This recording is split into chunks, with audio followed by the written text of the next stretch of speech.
नमस्कार। मैं हूँ शत्रुघ्न कुमार दास और आप देख रहे हैं सीख लो गणित चैनल। आज गणित जो नेट पर जारी किए गए हैं मॉडल पेपर क्वेश्चन उसको लेकर आया हूँ,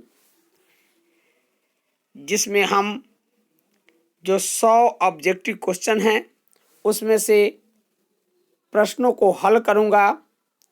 तो चलिए मेरे साथ इन 100 प्रश्नों में से प्रश्नों को हल करते हैं। अगर आपने अब तक हमारे चैनल सीख लो गणित चैनल को सब्सक्राइब नहीं किया है तो कर लें। अच्छे मैट्रिक की तैयारी के लिए इस चैनल से जुड़ना आपके लिए उपयोगी हो सकता है। तो चलिए प्रश्नों को देखते हैं। पहला प्रश्न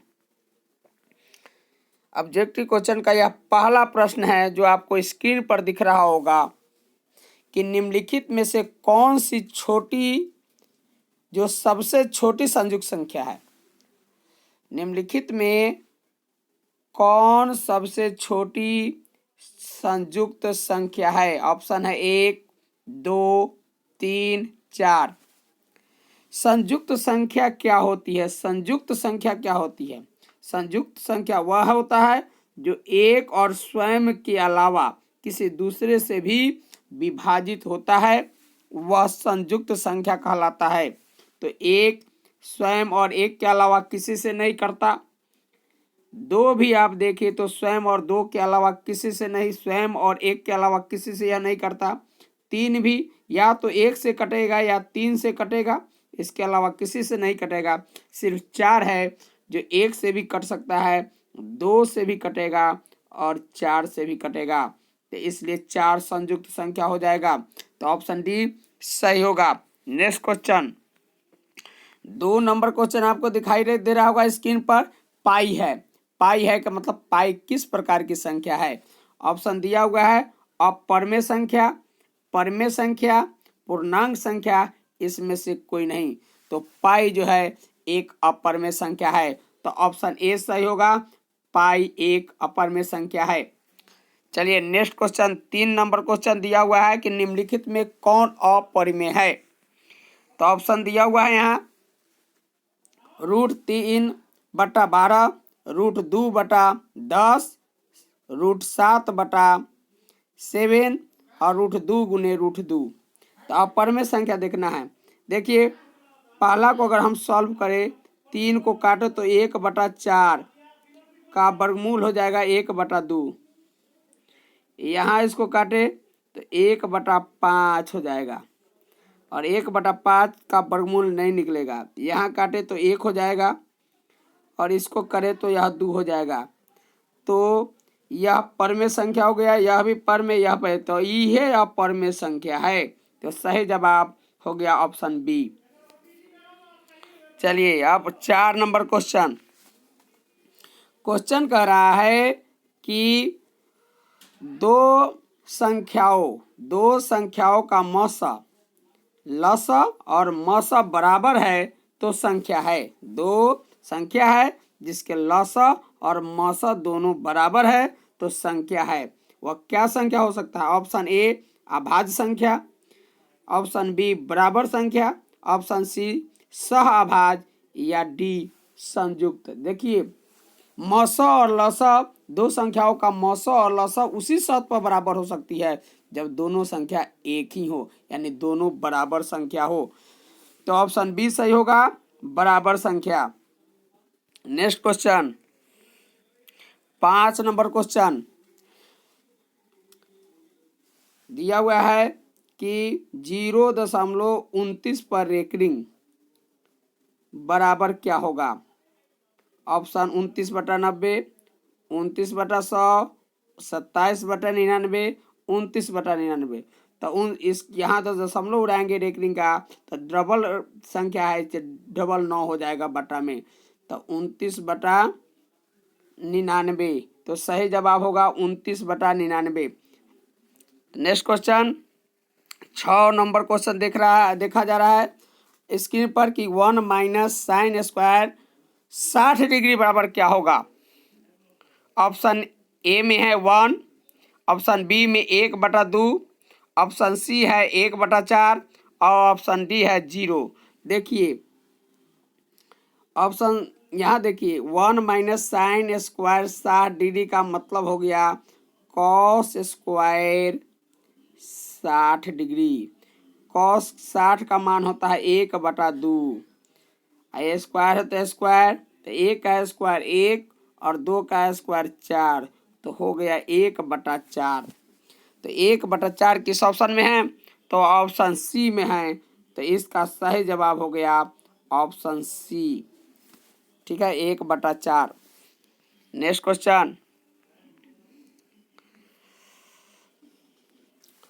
7 नंबर है कि निम्नलिखित में किसका दशमलव प्रसार शांत है? निम्नलिखित में किसका दशमलव प्रसार शांत है? तो देखिए दिया हुआ है 7/40, 5/21, 23/196 और 31/121। तो देखिए यहाँ 7 नंबर क्वेश्चन वह है किसका दशमलव प्रसार शांत है।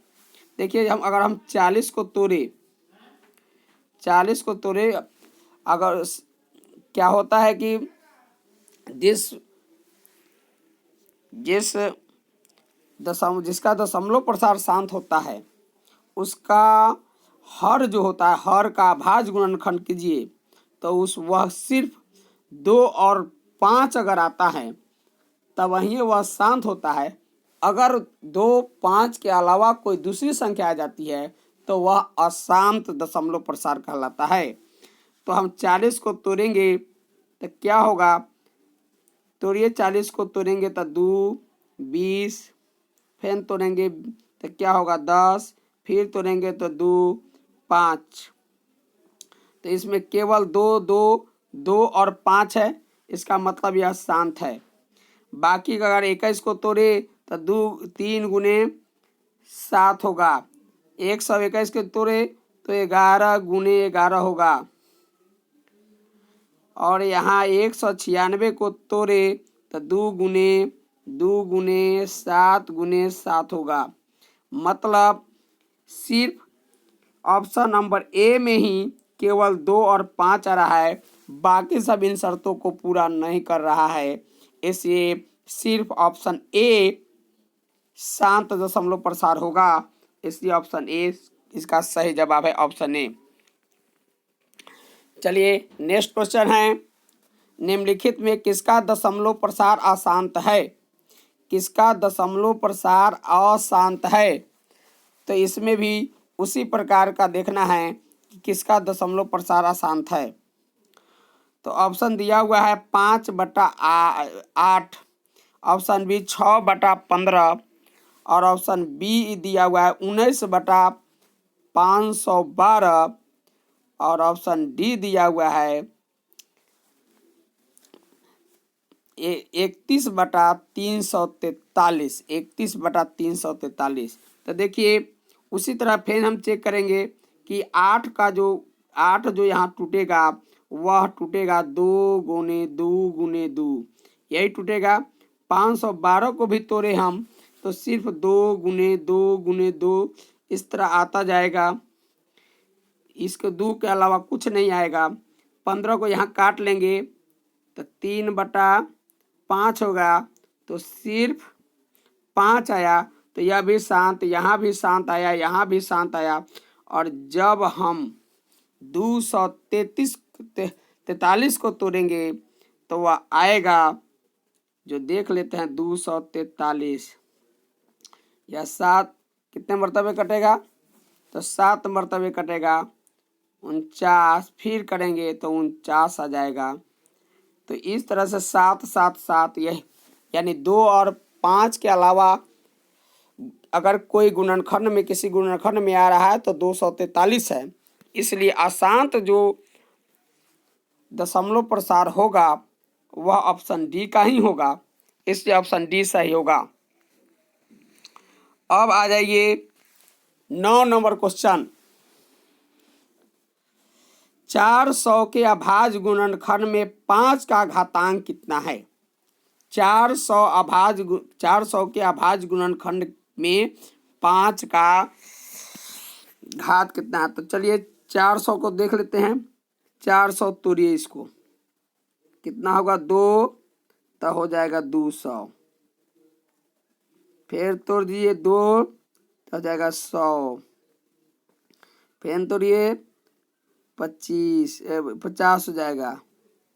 फिर तोड़िए 2, 25, 5, तो हो जाएगा 5। तो कितना 5 आया, 2 5 आया, यानी दो जो है वह घात होगा 2, यानी 5 पर पावर 2 घात है। यानी 5 किसी अभाज्य गुणनखंड करने में 5 की संख्या 2 बार है, यानी 2 है, इससे 5 का घात 2 होगा। तो सही ऑप्शन का आप चुनाव स्वयं कीजिए। क्या हो सकता है, वह ऑप्शन ए हो सकता है 2। ठीक है, ऑप्शन ए सही हो गया। अब 10 नंबर क्वेश्चन। 10 नंबर क्वेश्चन है कि यदि 130 बराबर 15 गुने 8 प्लस 10 तथा मस 130, 15 बराबर मस XY, तो XY का मशक क्या होगा, XY का मान क्या होगा। तो देखिए, अगर आप 130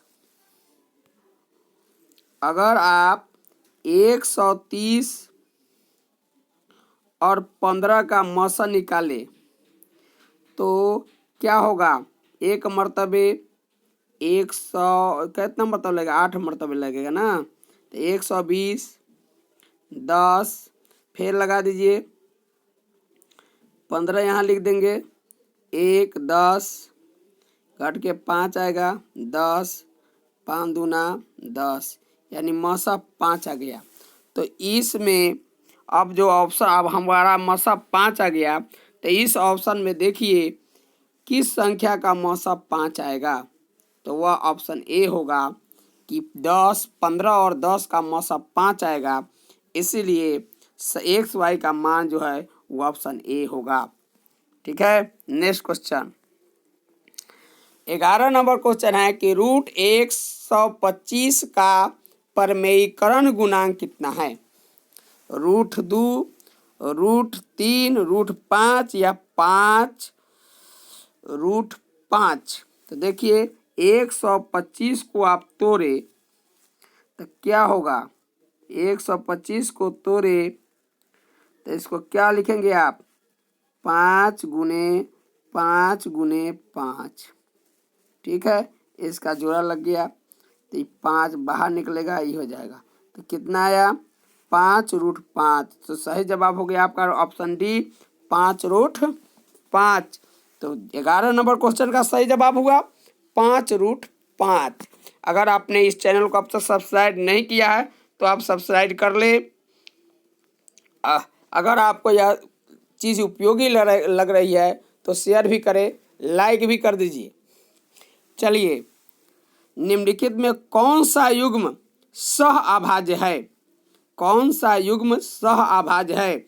सह अभाज्य का मतलब क्या होता है, सह अभाज्य का मतलब होता है कि वह एक दूसरे से किसी प्रकार से कटे नहीं, कोई भी अंक दोनों को एक साथ कटे नहीं, यानी दो संख्याओं का मौसा अगर एक आता है तो समझ लीजिए वह सह अभाज्य है। तो आप अगर यहाँ ऑप्शन देखें 16, 9 और 16, 15 और 20, 2184 और 13 और 65, तो सब एक दूसरे को काटेगा सिर्फ सिवाय ऑप्शन ए के। तो ऑप्शन ए जो है 9 और 16 एक दूसरे के अभाज्य युग्म है, इसीलिए सह अभाज्य कहलाएंगे। ठीक है, तो ऑप्शन ए सही हो गया। चलिए अब 13 नंबर क्वेश्चन।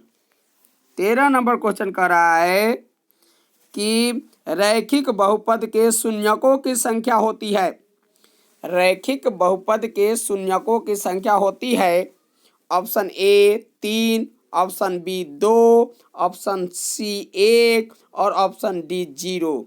तो रैखिक बहुपदों की संख्या कितनी होती है, तो रैखिक के शून्यकों की संख्या 1 होती है, द्विघात का 2 होता है, त्रिघात का 3 होता है।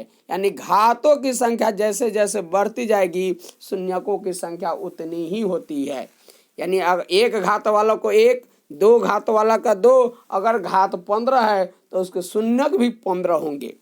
ठीक है, तो रैखिक मतलब एक घात तो उसके शून्यकों की संख्या 1 हो गया। ऑप्शन सी सही जवाब होगा। चलिए अगला क्वेश्चन है 14 नंबर।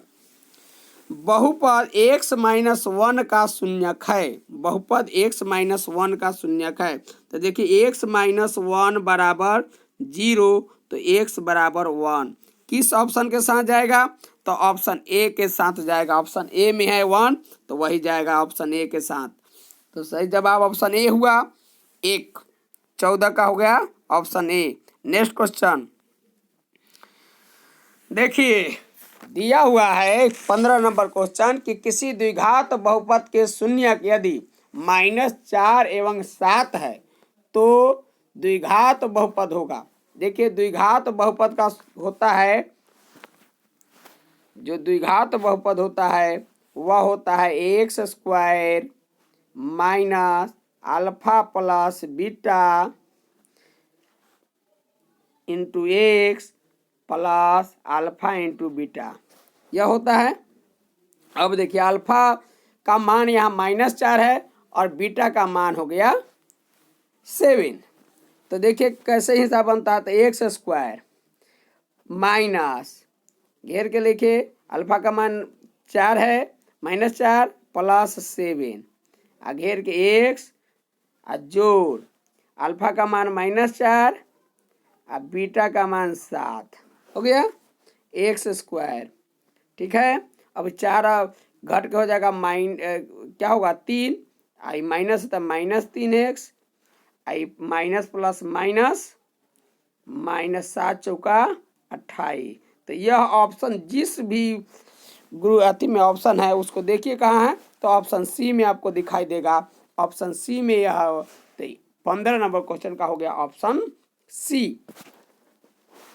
चलिए नेक्स्ट क्वेश्चन 16 नंबर क्वेश्चन देखिए, ध्यान देंगे 16 नंबर पर तो आपको दिखेगा कि लिखा हुआ है कि एक द्विघात बहुपद के शून्यकों का योग तथा गुणनफल 5 तथा क्रमशः 5 तथा 6 है तो द्विघात बहुपद होगा।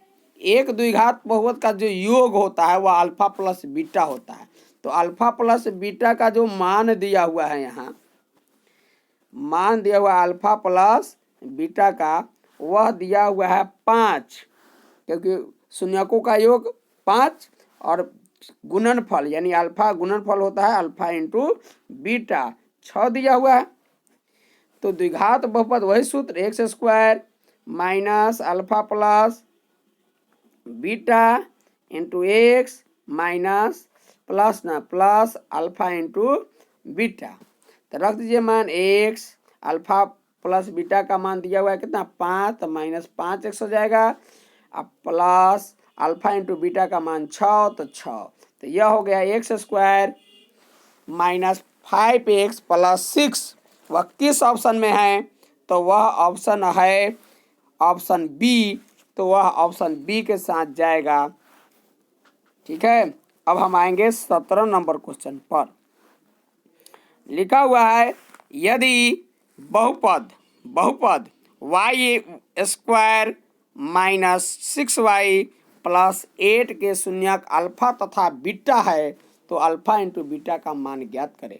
देखिए अल्फा इंटू बीटा होता है मूलों का गुणनफल, यानी मूलों का गुणनफल अल्फा इंटू बीटा, उसका सूत्र होता है c/a। तो c का मान यहाँ कितना है 8। देखिए यहाँ c का मान 8 है, a का मान यहाँ छुपा हुआ है वह 1 हो गया, यानी 8 हो गया। किस ऑप्शन के साथ देगा जाएगा? तो ऑप्शन ए। देखिए यहाँ 8 -8 6 -6, तो ऑप्शन ए सही जवाब होगा। चलिए ऑप्शन ए 17 का हो गया ऑप्शन ए 8। अब 18 नंबर क्वेश्चन देखेंगे।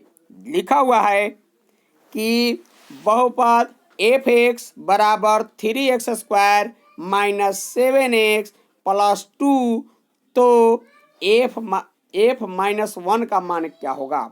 देखिए f वन का मान निकालने के लिए आपको उस जहाँ जहाँ एक्स है वहाँ वहाँ आपको -1 का मान डालना होगा। देखिए यहाँ 3 यहाँ है तो 3 डाल देंगे, फिर एक्स स्क्वायर है, यहाँ एक्स स्क्वायर है तो -1 का स्क्वायर डालिए, यहाँ -7 एक्स है तो फिर रखिए -1, अब +2 है तो 2 रखिए। देखिए -1 का स्क्वायर प्लस में प्लस हो जाएगा, 1 का स्क्वायर 1, 1 में 3 से गुना करेंगे तो 3, यहाँ -1 और -7 से गुना हो जाएगा तो +7 हो जाएगा, माइनस माइनस प्लस और +2, 7 और 3 10 और 2 12, 12 किस ऑप्शन में है? ऑप्शन ए में दिया हुआ -8, बी में 12, सी में -12 और डी में 0। तो ऑप्शन बी जिसमें 12 दिया हुआ है वह ऑप्शन बी हमारा सही आंसर होगा। तो सही हो गया 12 के बी। अब है 13 नंबर, अब है आपका 19 नंबर क्वेश्चन। लिखा हुआ है कि बहुपद x² -3 के शून्यक है।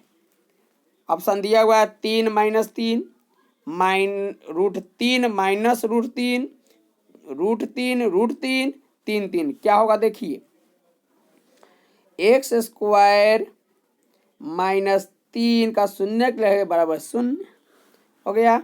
अब x² बराबर माइनस में 3 है तो बराबर के दूसरे साइड में जाएगा तो +3 हो जाएगा। अब स्क्वायर है तो स्क्वायर अगर हटाएंगे तो दूसरी साइड में क्या होगा, रूट चढ़ेगा, √3 हो जाएगा। उससे पहले प्लस माइनस होगा तो इसका मान हो गया √3 और -√3।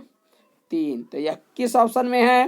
तो ऑप्शन बी में है। तो ऑप्शन बी सही जवाब होगा। नेक्स्ट क्वेश्चन, चलिए 20 नंबर क्वेश्चन है जिसमें लिखा हुआ है कि निम्न में से कौन 6x - 2y बराबर 0 और दूसरा ऑप्शन है समीकरण है तथा 10x + 2y बराबर 32 की हल होगा। तो इसको हल कर लेंगे, चलिए हल करके देखते हैं। 6 हल है, क्या दिया हुआ है, 6x - 2y बराबर 0, एगो दे दिया 10x + 2y बराबर 32।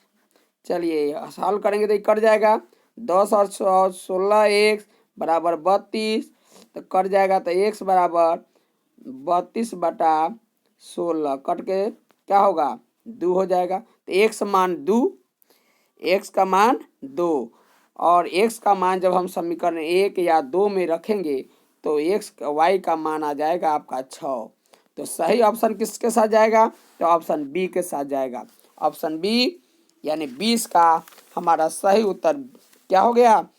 ऑप्शन बी हो गया। चलिए आप इसको हल कर लीजिएगा।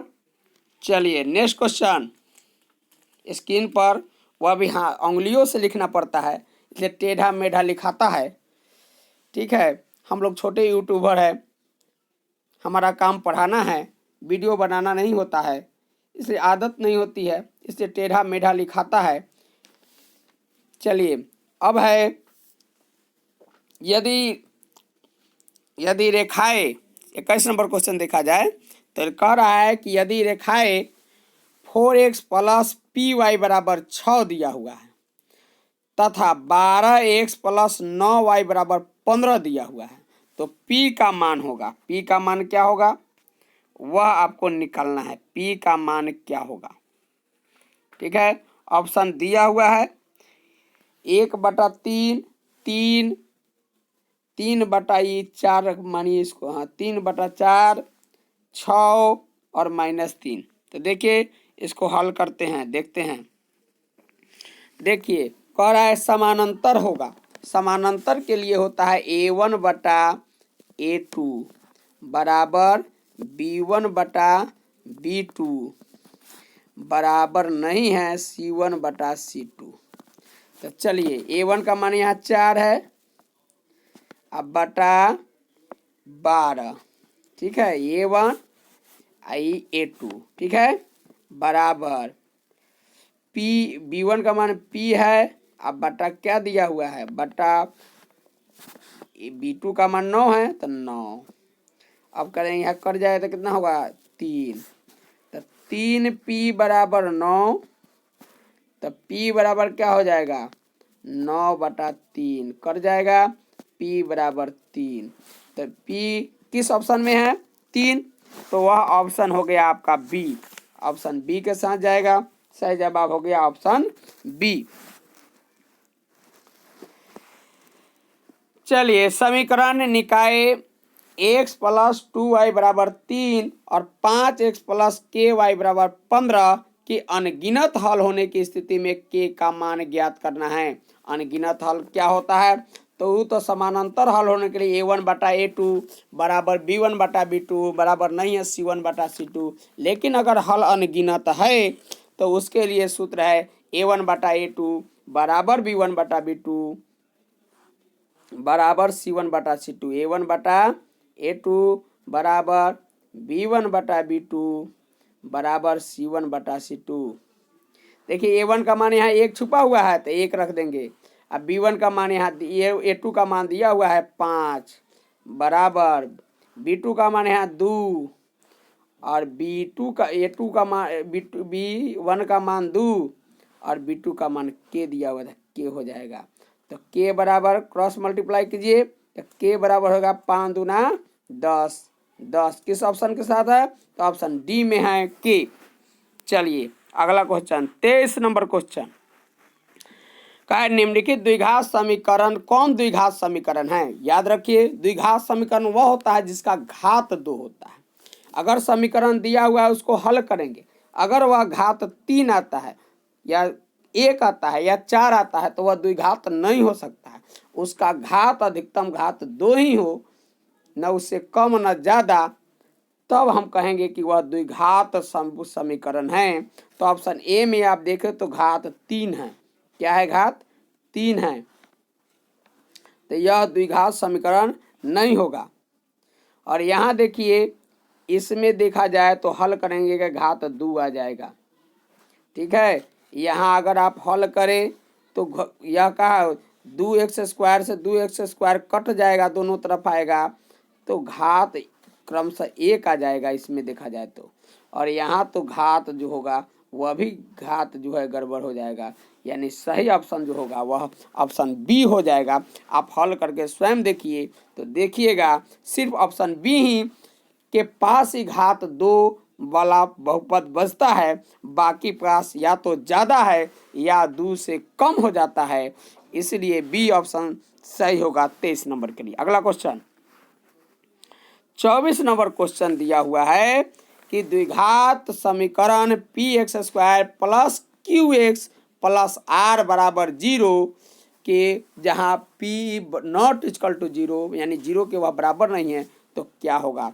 देखिए द्विघात समीकरण के लिए जो सूत्र होता है वह होता है x बराबर -b ± √b² - 4ac, ठीक है, बटा 2a।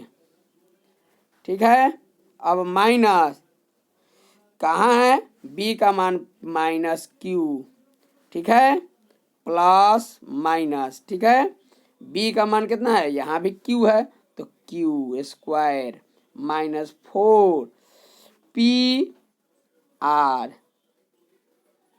pr का √ओवर बटा 2 के 2 देंगे और a है बटा में तो 2a का p हो गया। किस ऑप्शन के साथ है, -q + -q² - 4pr बटा 2p, किस ऑप्शन के साथ है, तो ऑप्शन बी के साथ है।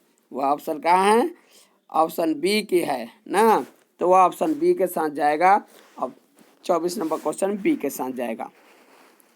अब 25 नंबर क्वेश्चन देखिए, जिसमें लिखा हुआ है कि द्विघात समीकरण 6x² + 6x + 1 बराबर 0 के मूलों की प्रकृति होगी। वास्तविक और बराबर, वास्तविक नहीं है, वास्तविक और असमान है, इसमें से कोई नहीं। देखिए हम विवेचक निकालेंगे, जिसका मान हो जाए डी बराबर बी स्क्वायर माइनस 4ac, वह अगर निकालने के बाद उसका मान अगर 0 होता है तो वह वास्तविक और समान हो जाएगा।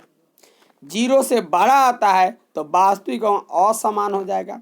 अगर वह माइनस में अर्थात 0 से छोटा आता है तो वह वास्तविक नहीं होगा। तो देखते हैं क्या होगा। तो d बराबर होता है बी स्क्वायर माइनस 4ac। तो b का मान यहाँ 6 है तो 6 का स्क्वायर करेंगे माइनस 4, a का मान भी यहाँ देखिए 6 है तो 6 गुने 1। अब क्या होगा, 6 का स्क्वायर 36, 6 चौका 24 माइनस 24 घट के 12 प्लस में आ गए, यानी 0 से यह बड़ा है। तो 0 से बड़ा होने की स्थिति में आपको बताए थे कि वास्तविक असमान होगा, इसलिए ऑप्शन किस ऑप्शन में है, तो ऑप्शन वह सी में है, ऑप्शन सी के साथ जाएगा।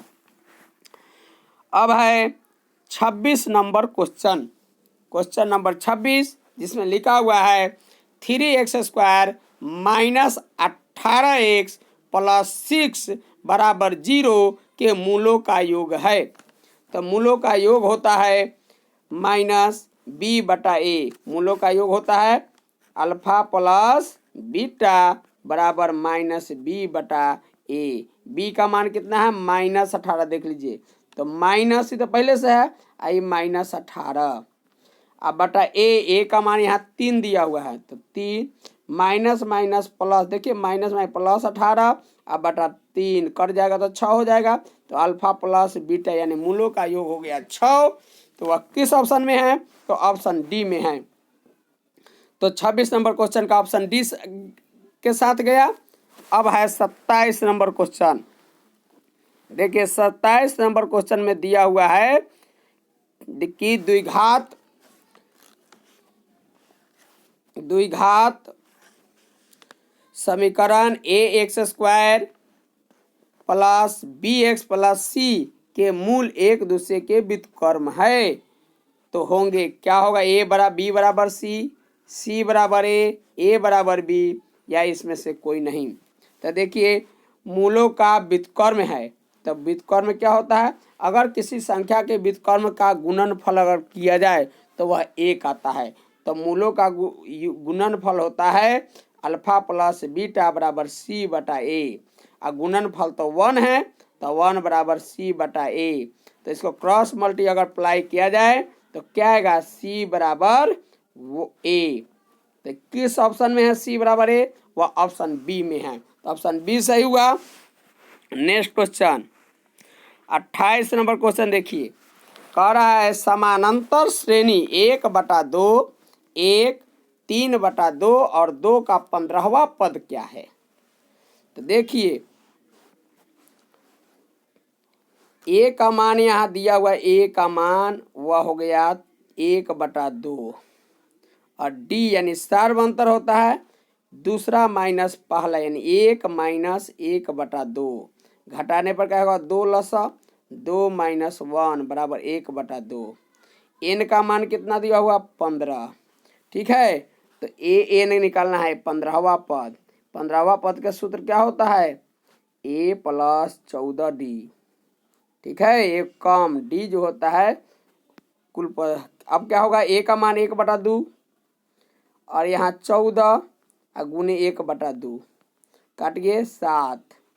अब 7 को काट दीजिए तो क्या होगा, लीजिए 1/2 प्लस 7 भिंजोर करेंगे तो क्या होगा 15/2 आ जाएगा।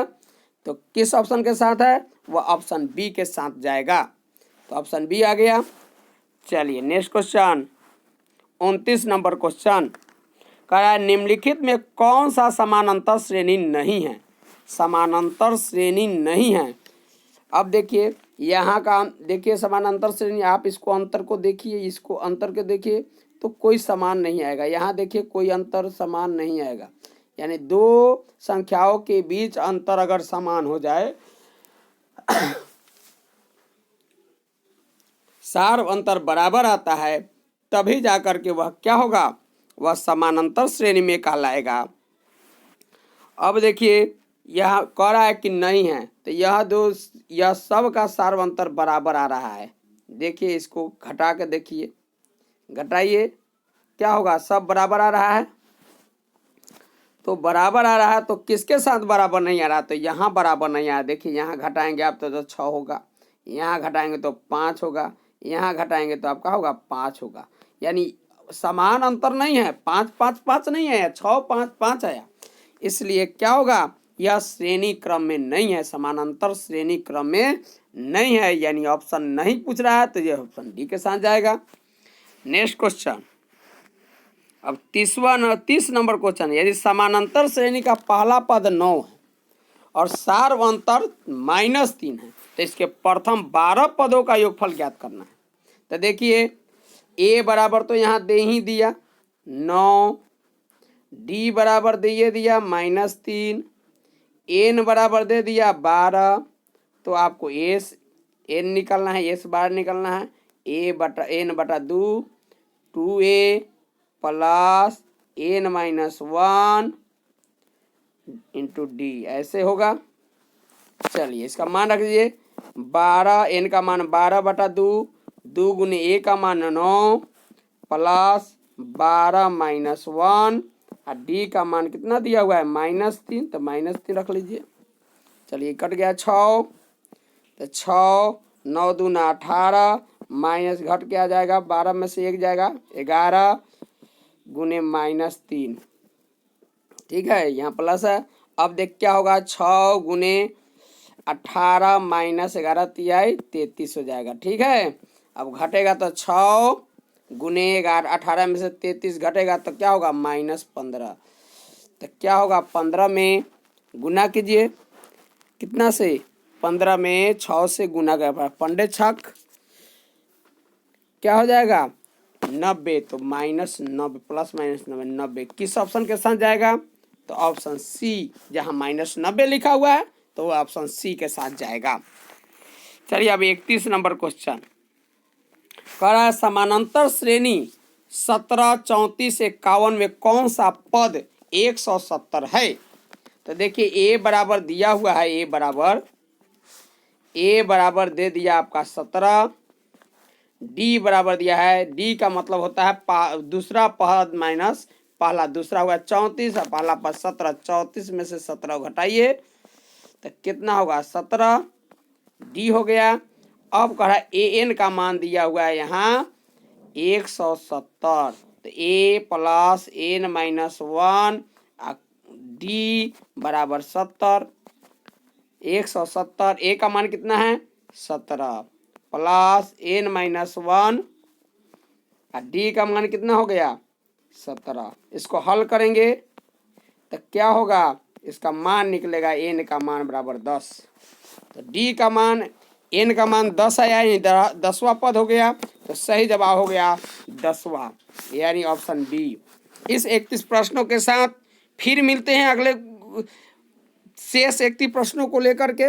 तब तक आप हमारे साथ बने रहे और आप कीजिए इस चैनल को सब्सक्राइब कर लीजिए और नोटिफिकेशन का जो बेल है उसको कर लीजिए, ताकि तुरंत जब दूसरा बाकी प्रश्नों को लेकर के हम आए तो उसका वीडियो का नोटिफिकेशन आपके पास जाए और आप इसका लाभ उठा सकें।